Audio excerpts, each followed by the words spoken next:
Usa nga Japanese renewable energy company inagpoproponer nga magbutanghin mga wind turbines dinhi Eastern Samar para mabaton iton panginginahanglanhin emergency power dinhi aton probinsya.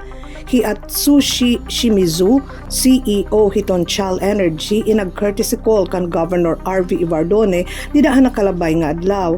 Iya iginpresentar iton vertical axis wind turbines nga solusyon para magkamay-adahin emergency power. Iton vertical axis wind turbine in usang klasehin turbina kundiin iton main rotor shaft inatigdong. Kareg sidngon makakabirik ini bisan diin nga direksyon nati kang iton hangin.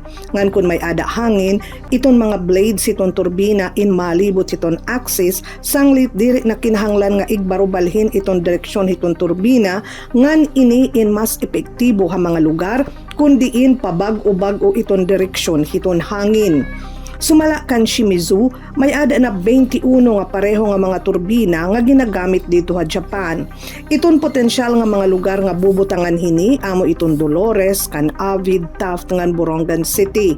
Dinhi ha Borongan, iginpoproponer nga ibubutang ini hatulong nga mga barangays, Habugas, Maypangdan ngan Sabang South. Iton Chal Energy in nakabase dito sa Tokyo, Japan.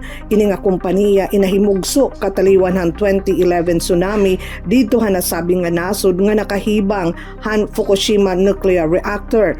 Ira spesyalidad iton mga good TI pero mag-ilob nga mga wind turbines nga gindisenyo para mas masayon iton pagdara, pag-instalar ngan mailob ditohin mga disaster prone nga mga lugar.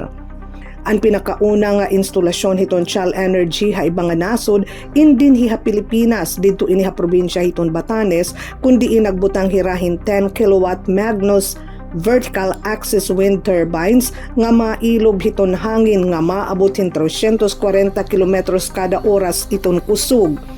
Subay hiton timeline para dinhi Eastern Samar. Iton site selection in bubuhaton niyan hiton Hunyo ngan mobilization niyan hiton Hulyo. Iton implementasyon hini in mati kang hiton 2026 nga dahiton 2028 ngan kataliwan hini iton mga turbina in igte-turnover nga niya probinsya nga waray gagastuhon hiton lokal nga gobyerno. Sumala kan Governor RV dako iton iya pasasalamat ngang kinakarawat iton mga proposal nga makakaupay hiton probinsya.